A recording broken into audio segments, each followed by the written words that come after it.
ಇವತ್ತು ಸ್ವಲ್ಪ ಪ್ರಿಪ್ರೇಷನ್ ಮಾಡೋಣ ಅಂತ ಅನ್ಕೊಂಡಿದ್ದೀನಿ. ಈ ರಂಗೋಲಿ ಡಿಸೈನ್ ಏನಿದೆ ಅದನ್ನ ನಾನು ಮೆಹಂದಿಯಾಗಿ ಕನ್ವರ್ಟ್ ಮಾಡ್ಕೊಂಡು ಬಿಟ್ಕೋತೀನಿ. ಚುಕ್ಕಿ ಎಷ್ಟು ನೀಟಾಗಿ ಇಡ್ತೀವೋ ರಂಗೋಲಿ ಕೂಡ ಅಷ್ಟೇ ನೀಟಾಗಿ ಬರುತ್ತೆ. ಬಂದ್ಬಿಡ್ತು. ನಂಗೆ ಸ್ವಲ್ಪ ಕೆಡುತ್ತೆ ಅಂತ ಅನ್ಸುತ್ತೆ. ನನ್ನ ಮೆಹಂದಿ ಈ ತರ ಬಂದಿದೆ. ನಿಜ ನಂಗಂತೂ ತುಂಬಾ ಇಷ್ಟ ಆಯ್ತು. ಬರೀದಿರ ಅಷ್ಟಲಕ್ಷ್ಮಿ ರಂಗೋಲಿ ಬಿಡ್ಬೇಕಂತೆ. ಈ ಕೋತಿ ಬರೀ ನೋಡಿ ಏನ್ ಮಾಡ್ತಿದೆ ಅಂತ. ತೆಂಗಿನ ಮರ, ಅಡಿಕೆ ಮರ ಎಲ್ಲ ಇದೆಯಲ್ಲ, ಸೊ ಅವಿ ತುಂಬಾನೇ ಇಷ್ಟ ಆಗುತ್ತೆ. ನಿಮ್ಮ ಅಜ್ಜಿ ಜಮಾನದ್ದೇ ಹಿಂಗಿರೋದು. ಗಿಡದಲ್ಲಿ ಒಂದು ಹೊಸ ಎಲೆ ಬಂದ್ರು ಕೂಡ ಏನೋ ಒಂಥರ ಖುಷಿ ಆಗುತ್ತಲ್ಲ. ಮನೇಲಿರೋ ನೆಗೆಟಿವಿಟಿ ಆಗ್ಲಿ, ಮನೇಲಿರೋ ಒಂದು ಕೆಟ್ಟ ವೈಬ್ ಏನಿರುತ್ತೆ ಅದು ಹೋಗುತ್ತೆ ಅಂತ ಹೇಳ್ತಾರೆ. ಫುಲ್ ಬಿದ್ದೋಗಿದೆ, ಫುಲ್ ಬಾಡಿ ಪೇನ್ ಬಂದ್ಬಿಟ್ಟಿದೆ. ಕಲಶ ಇಟ್ಟು ಪೂಜೆ ಮಾಡ್ತಾ ಇರ್ಲಿಲ್ಲ. ನಾವು ಹೊಸೋ ಪಸೋ ಅನ್ಕೊಂಡು ಸುಸ್ತಲ್ಲಿ ಹಬ್ಬ ಮಾಡಿದ್ರೆ ಅದು ದೇವ್ರಿಗೂ ಕೂಡ ಸಲ್ಲಲ್ಲ. ಹಾಯ್, ಎಲ್ರಿಗೂ ನಮಸ್ಕಾರ. ದಿಸ್ ಇಸ್ ಸುಷ್ಮಿತಾ ಕೀರ್ತಿ ಪ್ರಸಾದ್. ನಾಳೆ ವರಮಹಾಲಕ್ಷ್ಮಿ ಹಬ್ಬ. ಸೊ ಹಾಗಾಗಿ ಇವತ್ತು ಒಂದಷ್ಟು ಕೆಲಸಗಳಿದ್ದಾವೆ. ಸೊ ಅದು ಏನು ಎತ್ತ ಅಂತ ಗೊತ್ತಾಗಬೇಕು ಅಂದ್ರೆ ವಿಡಿಯೋನ ಕಂಟಿನ್ಯೂಸ್ ಆಗಿ ನೋಡ್ತಾ ಇರಿ. So welcome to Sukhi YouTube channel.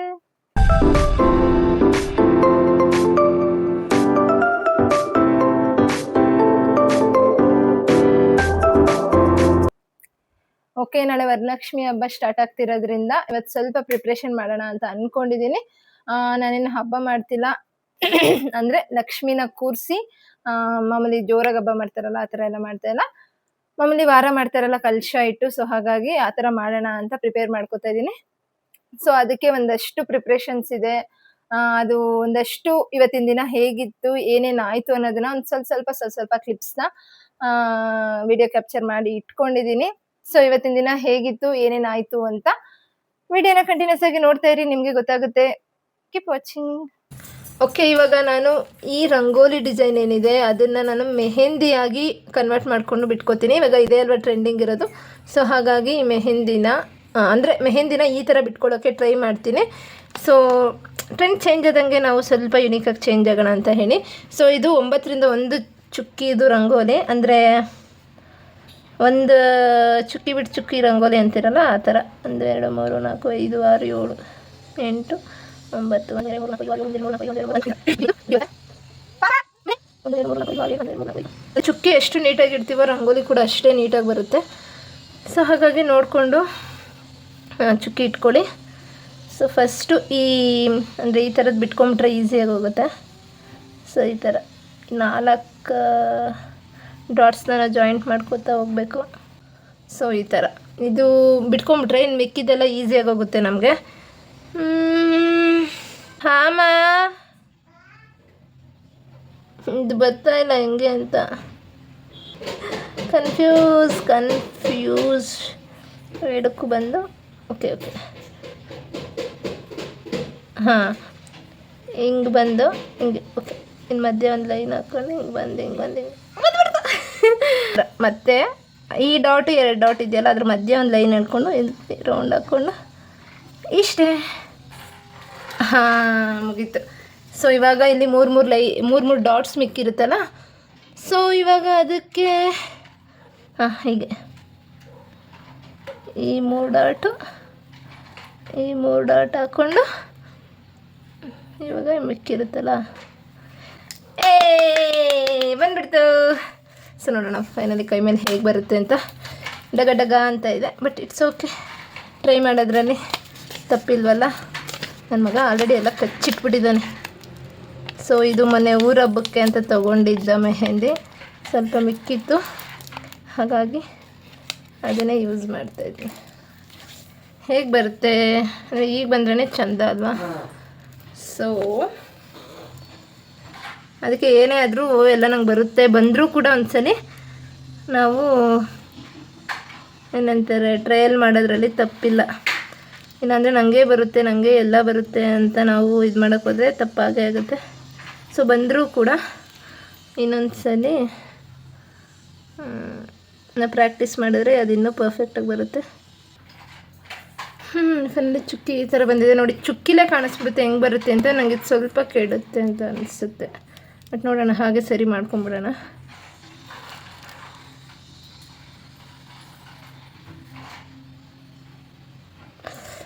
ಅಪ್ಪ ಗ್ರಿಪ್ ಇಲ್ದಿರ ಕಷ್ಟ ಆಗ್ತಿದೆ. ಫಸ್ಟು ಹೀಗೆ ಕೈ ಮೇಲೆ ಗ್ರಿಪ್ ತೊಗೊಂಬಿಡೋಣ.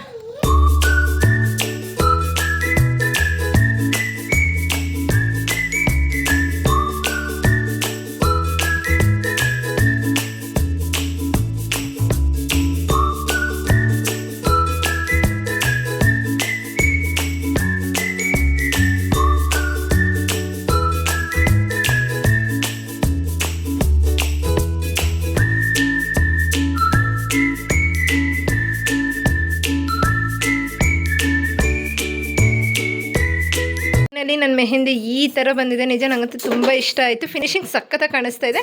ಇದೊಂದು ಸ್ವಲ್ಪ ಮಿಸ್ ಆಯಿತು ಅನ್ನಿಸ್ತು, ಬಟ್ ದೂರದಿಂದ ಏನು ಕಾಣಿಸ್ತಾ ಇಲ್ಲ. ತುಂಬಾ ಟ್ರೆಡಿಷ್ನಲಾಗಿ ಕಾಣಿಸ್ತಾ ಇದೆ. ಬ್ಯಾಕ್ ಸೈಡು ಬೇಡ ಅನ್ನಿಸ್ತಾ ಇದೆ. ಇಲ್ಲೆಲ್ಲ ಏನು ಬೇಡ, ಬಳೆ ಹಾಕೊಂಡ್ಬಿಡ್ತೀವಲ್ಲ, ಏನು ಕಾಣಿಸಲ್ಲ. ಸೊ ಹಾಗಾಗಿ ಫೈನಲಿ ನನ್ನ ಮೆಹಂದಿ ಇಷ್ಟು ಚೆನ್ನಾಗಿ ಬಂದಿದೆ. ನಂಗೆ ತುಂಬಾ ಖುಷಿ ಆಗ್ತಾ ಇದೆ. ಸೊ ನೀವು ಅಷ್ಟೇ ಮೆಹಂದಿ ನಾರ್ಮಲ್ ಮೆಹಂದಿಗಿಂತ ಈ ಥರ ಇವಾಗ ಟ್ರೆಂಡ್ ಈ ಥರ ಓಡ್ತಿರೋದ್ರಿಂದ ಈ ಥರ ಒಂದ್ಸಲ ಟ್ರೈ ಮಾಡಿ ಅಂತ ಹೇಳ್ತೀನಿ. ನಾಳೆ ವರಮಹಾಲಕ್ಷ್ಮಿ ಹಬ್ಬಕ್ಕೆ ಮರೀದಿರ ಅಷ್ಟಲಕ್ಷ್ಮಿ ರಂಗೋಲಿ ಬಿಡಬೇಕಂತೆ. ಸೊ ಹಾಗಾಗಿ ನಂಗೆ ಅಷ್ಟಾಗಿ ರಂಗೋಲಿ ಬರದೇ ಇರೋದ್ರಿಂದ ಪ್ರಾಕ್ಟೀಸ್ ಮಾಡ್ಕೊಂಡು ಕೂತಿದ್ದೀನಿ. So first time, second time, third time ಎಲ್ಲ ಪ್ರಾಕ್ಟೀಸ್ ಮಾಡಿದೆ, ಬಟ್ ಅಷ್ಟು ಪರ್ಫೆಕ್ಟಾಗಿ ಬಂದಿಲ್ಲ. ಸೊ ಇವಾಗ ಲಾಸ್ಟಲ್ಲಿ ಒಂದು ತಕ್ಕ ಮಟ್ಟಿಗೆ ಬಂದಿದೆ. ಸೊ ನೋಡೋಣ ನಾಳೆ ಔಟ್ಪುಟ್ ಹೇಗೆ ಬರುತ್ತೆ ಅಂತ. ಪೆನ್ನಲ್ಲಿ, ಪೆನ್ಸಿಲಲ್ಲಿ, ಸ್ಕೆಚ್ಚಲ್ಲೆಲ್ಲ ಬರೆಯೋದು ಆರಾಮಾಗಿ ಬರೆದ್ಬಿಡ್ಬೋದು. ಬಟ್ ರಂಗೋಲಿಲೇ ಇರೋದು ಟ್ವಿಸ್ಟ್ ಅಂದರೆ ಲೈನ್ ಕರೆಕ್ಟಾಗಿ ಜಾಯಿಂಟ್ ಆಗೋಯ್ತು ಅಂದರೆ ನೋ ಪ್ರಾಬ್ಲಮ್, ಈಸಿಯಾಗಿ ಬಂದುಬಿಡುತ್ತೆ. ಬಟ್ ಆ ಟೆನ್ಷನಲ್ಲಿ ಇದ್ರಲ್ಲಿ ಮಾಡಬೇಕಾದ್ರೆ ಸ್ವಲ್ಪ ಕನ್ಫ್ಯೂಸ್ ಆಗುತ್ತೆ. ಅದಕ್ಕೆ ಸ್ವಲ್ಪ ಪರ್ಫೆಕ್ಟಾಗಿ ಬಿಡೋಣ ನಾಳೆ ಅಂತ ಹೇಳಿ, ಅದು ದೇವ್ರ ಮನೇಲಿ ಬಿಡೋಣ ಅಂತ ಹೇಳಿ ಸ್ವಲ್ಪ ಪ್ರಾಕ್ಟೀಸ್ ಮಾಡ್ಕೊಂಡು ಕೂತಿದ್ದೆ. ಇನ್ನು ಮನೆ ಕೆಲಸ ತುಂಬಾ ಬಾಕಿ ಇದೆ. ನನ್ನ ಮಗ ನೋಡಿ ಎಲ್ಲ ಆಟ ಸಾಮಾನು ಎಲ್ಲ ಅಲ್ಲಿ ಇಲ್ಲಿ ಹರಡಿದ್ದಾನೆ. ಹಾಲೇ ಹೀಗಿದ್ದರೆ ರೂಮ್ ನೋಡ್ಬಿಟ್ರೆ ಅಂತೂ ನೀವು ಅಷ್ಟೇ. ಸೊ ಅವನಿಗೆ ಎಷ್ಟೇ ಆಟ ಸಾಮಾನು ಇದ್ದರೂ ನೋಡಿ, ಬ್ಯಾಟ್ ಎಷ್ಟೇ ಕೊಡಿಸಿದ್ರು ಅವನು ಆ ಸ್ಮ್ಯಾಶರು, ಈ ಸೌಟು ಅದರಲ್ಲೇ ಆಟ ಆಡಬೇಕು. ಸೊ ಎಲ್ಲ ಹಾಗೆ ಬಿದ್ದಿದೆ. ಇವಾಗ ಇದೆಲ್ಲ ಪ್ರಾಕ್ಟೀಸ್ ಮುಗಿಸಿ ಅಷ್ಟರಲ್ಲಿ ಏನದು ಮೆಹಂದಿ ಕೂಡ ಒಣಗಿದೆ. ಇದನ್ನು ಸ್ವಲ್ಪ ಡ್ರೈ ಅಂದರೆ ಅಳಿಸ್ಬಿಟ್ಟು ಮಾಮೂಲಿ ಮನೆ ಕೆಲಸ ಮಾಡ್ಕೊಳ್ಳೋಣ.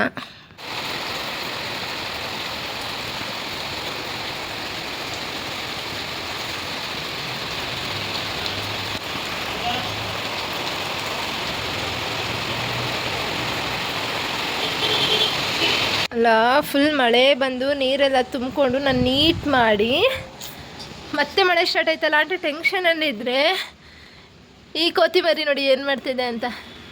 ಯೋಗಟ್ ಅವ್ರ ಅಪ್ಪ ತಿಂದ್ಬಿಟ್ಟು ಬಿಟ್ಟು ಹೋಗಿದ್ರೆ ಅರ್ಧ, ಅದನ್ನ ಎತ್ಕೊಂಡು ನಾನು ಈ ಮಳೇಲಿ ಚಳಿ ಆಗುತ್ತೆ ಪಾಪುಗೆ, ಕೋಲ್ಡ್ ಆಗುತ್ತೆ ಅನ್ನೋ ಬೈದಲ್ಲಿ ನಾನಿದ್ರೆ ಅಣ್ಣ ಕಳ್ಳ ಕೃಷ್ಣ ಕೃಷ್ಣ ಸೇಮ್ ಕೃಷ್ಣನ್ ಥರನೇ ಆಡ್ತೀಯೋ. ಬೆಣ್ಣೆ ಕದ್ದು ಕದ್ದು ತಿಂತಿದ್ದ, ನೀನು ಯೋಗಟ್ ಕದ್ದು ಕದ್ದು ತಿಂತಾ ಇದೆಯಾ? ಚೆನ್ನಾಗಿದೆಯಾ? ಹೇಗಿದೆ? ಅವ್ನು ಖುಷಿ ನೋಡಿ. ಆಮೇಲೆ ಹೇಗಿದೆ? ಪೂರ ಖಾಲಿನೇ ಮಾಡಿಬಿಟ್ಟಿದ್ಯಲ್ಲಿ. ಬೇಕಾ? ಅಪ್ಪಂಗೆ ಹೇಳೋಣ. ಹಾಂ ನೋಡಿ, ಫಸ್ಟು ಫ್ರೆಶ್ ಅಪ್ ಆಗು. ಓಕೆ, ಮತ್ತೆ ಮಳೆ ಸ್ಟಾರ್ಟ್ ಆಯಿತು. ನಾನು ಆ್ಯಕ್ಚುಲಿ ಇವತ್ತಿನೆಲ್ಲ ತೊಳೆದು ಒರೆಸು ಮಾಡಬೇಕು ಅಂದ್ಕೊಂಡಿದ್ದೆ, ಬಟ್ ಮಳೆನೇ ಎಲ್ಲ ನೀರು ಹಾಕ್ಬಿಟ್ಟಿದೆ. ನೋಡೋಣ ಸಂಜೆ ಅಷ್ಟರಲ್ಲೇನಾದರೂ ಮಳೆ ನಿಂತರೆ ಕ್ಲೀನಾಗಿ ಇನ್ನೊಂದ್ಸಲ ಎಲ್ಲ ತೊಳೆದು. ನನಗೆ ಇಲ್ಲಿ ಈ ಕಡೆ ಈ ಒಂಥರ ವ್ಯೂ ಇದು ತುಂಬ ಇಷ್ಟ. ಜೊತೆಗೆ ಮಳೆ ಬಂದಾಗ ತೆಂಗಿನ ಮರ, ಅಡಿಕೆ ಮರ ಎಲ್ಲ ಇದೆಯಲ್ಲ, ಸೊ ಆ ವ್ಯೂ ತುಂಬಾ ಇಷ್ಟ ಆಗುತ್ತೆ ನೋಡೋದಕ್ಕೆ. ಆ್ಯಕ್ಚುಲಿ ಬೆಂಗಳೂರಲ್ಲಿ ಇಂಥ ವ್ಯೂ ಸಿಗೋದು ತುಂಬಾ ಕಷ್ಟ. ಹಾಗಾಗಿ ನಾನು ಮಳೆ ಬಂದಾಗ ಇಲ್ಲ ಈ ಥರ ವೆದರ್ ಇದ್ದಾಗ ತುಂಬಾ ಎಂಜಾಯ್ ಮಾಡ್ತೀನಿ. ಸೊ ನಾನು ಮೆಹಂದಿ ಅಳಿಸಿದ್ದೀನಿ, ಈ ಥರ ಬಂದಿದೆ. ನೋಡೋಣ, ಇನ್ನೂ ಮಧ್ಯಾಹ್ನ 4 ಗಂಟೆ ಆಗಿದೆ. ಸೊ ಇನ್ನೂ ಟೈಮ್ ಇದೆಯಲ್ಲ, ಇನ್ನೂ ತುಂಬ ಕಲರ್ ಬರುತ್ತೆ ಅಂತ ಅನಿಸುತ್ತೆ. ನನಗಂತೂ ಇಷ್ಟ ಆಯಿತು, ತುಂಬಾ ಇಷ್ಟ ಆಯಿತು. ಪಾಪು ಹೇಗಿದೆ ಇದು? ಹೇಗಿದೆ? ನೈಸ್. ಏನು ಏನು ಆಶಿಮ್? ಅದು ಯಾಶಿಮ್ ಅಲ್ಲೇ ಯೋಗೇಟು. ಮಳೆಲೇ ನೆನ್ಕೊಂಡು ಬಂದವ್ರೆ ನೋಡಿ ಇವರು. ನಿಂತ್ಕೊಂಬರ್ಬೇಕು ತಾನೆ ಎಲ್ಲಾದರೂ. ಟವಲ್ ಕೊಡ್ಲಾ? ಹಾಂ ಪಾಪು, ಅಮ್ಮ ಜಾರ್ ಬೀಳ್ತೀಯ ಬೈ ಕಡೆ. ನಡ ನಡ ನಡ.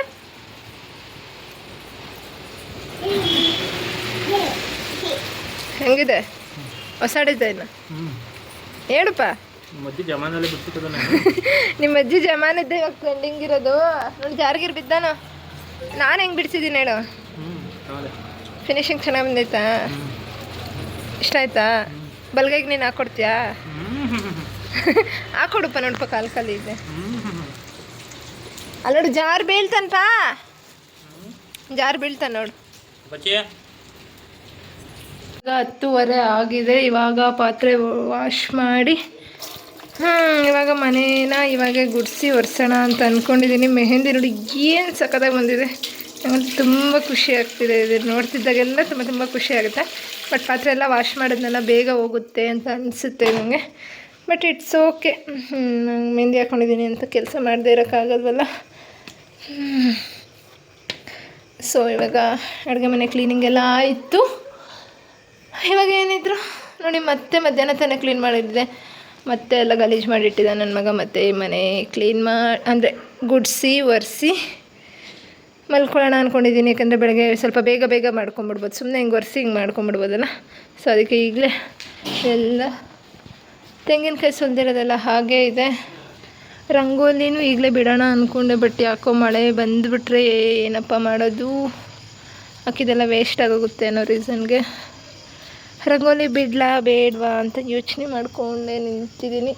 ಬಟ್ ಯಾಕೆ ಬೇಕು ರಿಸ್ಕು, ಎರಡೆರಡು ಸಲ ನಾಳೆನೇ ಬಿಟ್ಟರೆ ಆಯಿತು. ಇವಾಗ ಆಲ್ರೆಡಿ ಕೆಲಸ ಕಮ್ಮಿ ಆಗಿರುತ್ತಲ್ಲ, ಇವತ್ತೆಲ್ಲ ಮುಗಿಸ್ಬಿಡೋಣ ಅಂತ ಯೋಚನೆ ಮಾಡ್ತಾಯಿದ್ದೀನಿ. ಹೆಲ್ಪ್ ಮಾಡಿ ಅಂದರೆ ಅಪ್ಪ ಮಗ ಇಬ್ಬರು ದಬಾಕೊಂಡಿದ್ದಾರೆ ಆಲ್ರೆಡಿ.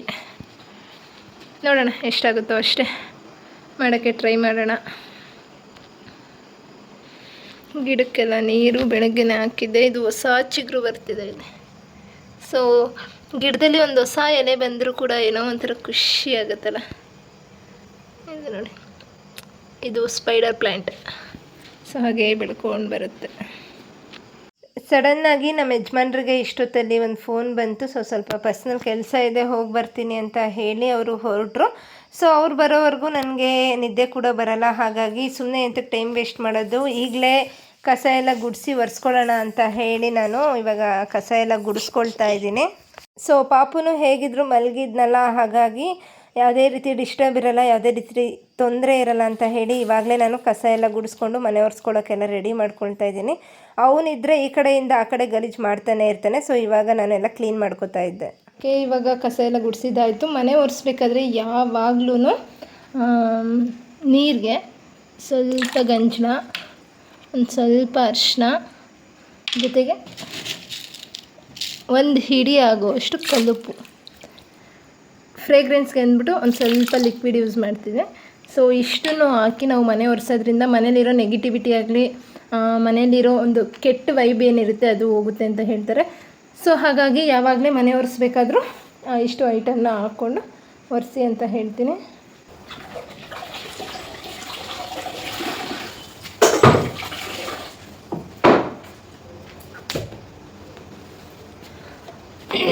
ಮತ್ತೊಂದು ವಿಷಯ ಹೇಳೋದು ಮತ್ತೆ, ಮನೇನ ಗುಡಿಸ್ಬೇಕಾದ್ರೆ ಒಳಗಡೆಯಿಂದ ಹೊರಗಡೆ ಗುಡಿಸಾಕ್ಬೇಕಂತೆ. ಅದೇ ಸಾರಿಸ್ಬೇಕಂದ್ರೆ, ಅಂದರೆ ಮನೇನ ಸಾರಿಸ್ಬೇಕಾದ್ರೆ ಅಂದರೆ ಹೊರಗಡೆಯಿಂದ ಒಳಗಡೆ ಸಾರಿಸ್ಕೊಂಬರ್ಬೇಕಂತೆ. ಸೊ ಆವಾಗ ಲಕ್ಷ್ಮಿ ಬರ್ತಾಳೆ ಅಂತ ಇದನ್ನು ನಾನು ಚಿಕ್ಕ ವಯಸ್ಸಲ್ಲಿ ಎಲ್ಲೋ ಕೇಳಿದ ಮಾತು. ಸೊ ಅದು ಇವಾಗ ನೆನಪಾಗಿ ಹೊರಗಡೆಯಿಂದ ಒಳಗಡೆಗೆ ಒರೆಸ್ಕೊಂಡು ಬರ್ತಾ ಇದ್ದೀನಿ. ಮತ್ತೊಂದೇನು ಗೊತ್ತಾ, ನಂಗೆ ಇದೆಲ್ಲ ಮಾಡಿ ಅಭ್ಯಾಸನೇ ಇಲ್ಲದೆ ಇರೋದ್ರಿಂದ, ಅಭ್ಯಾಸ ಅನ್ನೋದಕ್ಕಿಂತ ಮಾಡೇ ಇಲ್ಲ ಅಂದರೆ ಕೆಲಸಗಳು ಮಾಡ್ತಿದ್ದೆ, ಅದು ಅಲ್ಪ ಸ್ವಲ್ಪ. ಅಡುಗೆ ಮನೆ ಕೆಲಸ ಮಾಡಿದ್ರು ಹೊರಗಡೆ ಕೆಲಸ ಮಾಡ್ತಾ ಇರಲಿಲ್ಲ, ಹೊರಗಡೆ ಕೆಲಸ ಮಾಡ್ತಿದ್ರೆ ಅಡುಗೆ ಮನೆ ಕೆಲಸ ಮಾಡ್ತಿರಲಿಲ್ಲ.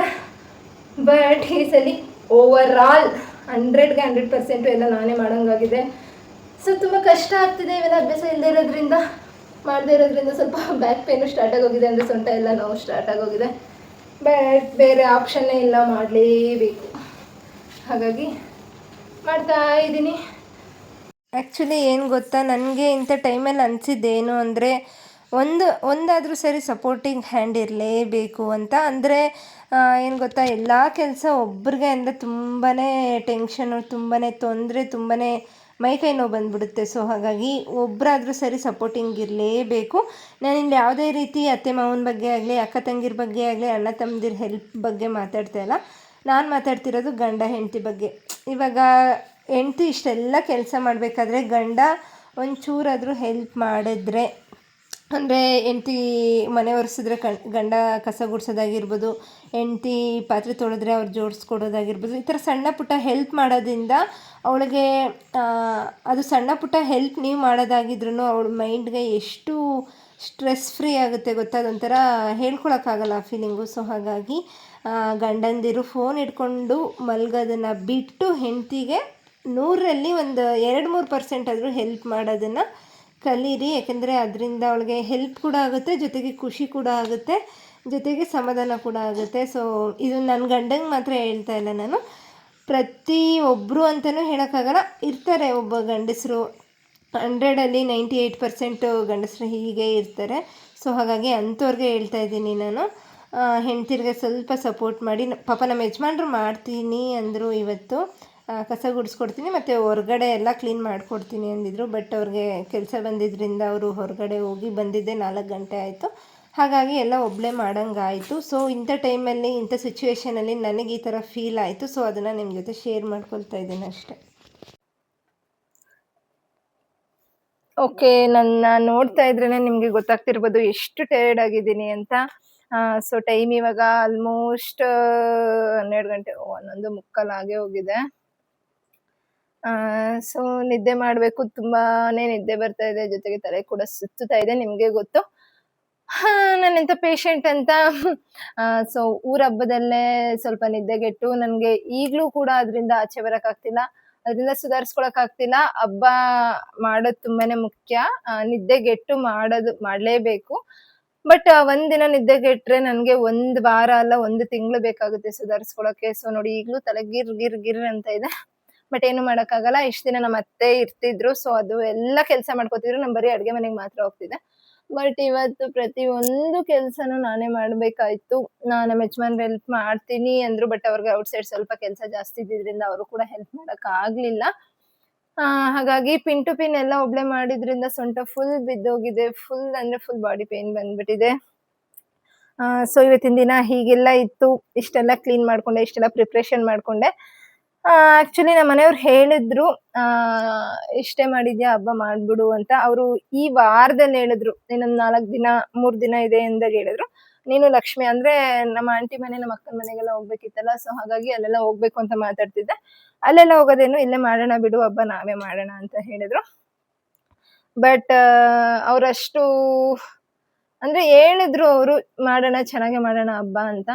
ಬಟ್ ನನ್ಗೆ ಯಾಕೋ ಮನ್ಸಾಗ್ತಿಲ್ಲ. ಏಕೆ ಅಂದರೆ ನಮ್ಮ ಅತ್ತೆ ಕೂಡ ಊರಿಗೆ ಹೋಗಿದ್ದಾರೆ. ಸೊ ಹಾಗಾಗಿ ಅವ್ರು ಇಲ್ದಿರ ಹೇಗೆ ಹಬ್ಬ ಮಾಡೋದು ಅನ್ನೋ ಒಂದು ರೀಸನು. ಇನ್ನೊಂದು, ಏನು ಪ್ರಿಪ್ರೇಷನ್ ಮಾಡ್ಕೊಂಡಿಲ್ಲ. ಅಂದರೆ ದೇವ್ರನ್ನ ಕೂರಿಸ್ಬಿಡು ಅಂತ ಹೇಳೋದು ಸುಲಭ, ಬಟ್ ಅದರಿಂದ ಎಷ್ಟು ಕೆಲಸ ಇರುತ್ತೆ, ಎಷ್ಟು ಪ್ರಿಪ್ರೇಷನ್ಸ್ ಇರುತ್ತೆ. ಸೊ ಮುಖವಾಡ ತರಬೇಕು, ಮುಖವಾಡ ತಂದಿಲ್ಲ ಅಂದ್ರೂ ಬರೀ ಕಾಯಿ ಇಟ್ಟು ಮಾಡ್ತೀವಿ ಅಂದ್ರು ಸೀರೆನಾದ್ರೂ ತರಬೇಕು, ಅದಕ್ಕೆ ಜ್ಯುವೆಲ್ಸ್ ತರಬೇಕು, ಹೂವು ಹಣ್ಣು ಕಾಯಿ ಸ್ವಲ್ಪ ಡೆಕೋರೇಟಿವ್ ಐಟಮ್ಸ್ ಇದೆಲ್ಲ ಬೇಕೇ ಬೇಕಲ್ಲ. ಸೊ ಹಾಗಾಗಿ ಅದು ಅಲ್ಲದೆ ಯಾಕೋ ನನ್ನ ಮನ್ಸಿಗೆ ಸ್ವಲ್ಪ ಕಸಿವಿಸಿ ಆಗ್ತಾ ಇದೆ. ಹಬ್ಬ ಮಾಡೋಕ್ಕೆ ನನಗೆ ಈ ಸಲ ಯಾಕೋ ಇಂಟ್ರೆಸ್ಟ್ ಇಲ್ಲ, ಮೂಡು ಇಲ್ಲ. ಹಾಗಾಗಿ ಈ ಸಲ ಬೇಡ, ನೆಕ್ಸ್ಟ್ ಟೈಮ್ ಮಾಡೋಣ ಅಂತ ಅಂದೆ. ಲಕ್ಷ್ಮಿನ ಕೂರ್ಸೋದು ಅಷ್ಟು ಈಸಿ ಅಲ್ಲ, ಅಷ್ಟು ಬೇಗ ಲಕ್ಷ್ಮಿ ಒಲಿಯಲ್ಲ ಅಂತ ಹೇಳ್ತಾರೆ. ಸೊ ಅದೇನು ರೀಸನ್ಗೋ ಏನೋ ಗೊತ್ತಿಲ್ಲ, ನನಗೆ ಇನ್ನೂ ಮನ್ಸಾಗ್ತಾ ಇಲ್ಲ. ಬಟ್ ಇಷ್ಟು ದಿನ ಸೂತ್ಕ ಇದ್ದಿದ್ರಿಂದ, ಅಂದರೆ ನಮ್ಮ ಮಾವ ಅವರ ಅಮ್ಮ ಲಾಸ್ಟ್ ಇಯರ್ ತೀರ್ಕೊಂಡಿದ್ರು. ಸೊ 1 ಇಯರ್ ಕಂಪ್ಲೀಟ್ ಆಗಬೇಕಲ್ಲ. ಸೊ ಅದು ನಮಗೆ ಲಾಸ್ಟ್ ವೀಕ್ ಏನೋ ಕಂಪ್ಲೀಟ್ ಆಯಿತು. ಸೊ ಹಾಗಾಗಿ ಇಷ್ಟು ದಿನ ಕಲಶ ಇಟ್ಟು ಪೂಜೆ ಮಾಡ್ತಾ ಇರಲಿಲ್ಲ.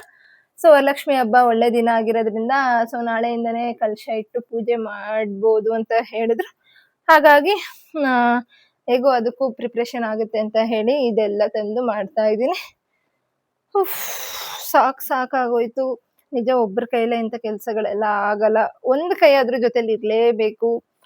ನಾವು ಒಳಗಡೆ ಕೆಲಸ ಮಾಡ್ಕೋತೀವಿ ಅಂದರೆ ಹೊರಗಡೆ ಕೆಲಸ ಮಾಡ್ಕೊಳಕ್ಕೆ, ಇಲ್ಲಾಂದ್ರೆ ದೇವ್ರ ಮನೆ ಕೆಲಸ ಮಾಡ್ಕೊಳಕ್ಕೆ, ಇಲ್ಲ ಅಡುಗೆ ಕೆಲಸ ಮಾಡ್ಕೊಳಕ್ಕೆ, ಈ ಥರ ಒಂದು ಕೈ ಅದ್ರ ಜೊತೆಲಿದ್ರೆ ನಿಜ ತುಂಬಾ ಚೆನ್ನಾಗಿರುತ್ತೆ, ತುಂಬಾ ಖುಷಿ ಆಗುತ್ತೆ, ಒಂಥರ ನಮಗೂ ಫ್ರೀ ಅನ್ಸುತ್ತೆ. ಎಲ್ಲ ಒಬ್ಬರೇ ಮಾಡೋದು ಕಷ್ಟ ಅನ್ನೋದಕ್ಕಿಂತ, ರಿಸ್ಕ್ ಅನ್ನೋದಕ್ಕಿಂತ ಒಂಥರ ಬೇಜಾರಾಗುತ್ತೆ. ಅಯ್ಯೋ ಎಲ್ಲ ಒಬ್ಬಳೇ ಮಾಡ್ಬೇಕಾ ಅಂತ. ಈ ವಿಡಿಯೋ ನೋಡ್ತಿದ್ರೆ ಖಂಡಿತವಾಗ್ಲೂ ನಮ್ಮ ಅಕ್ಕ ಬೈಕೋತಾಳೆ.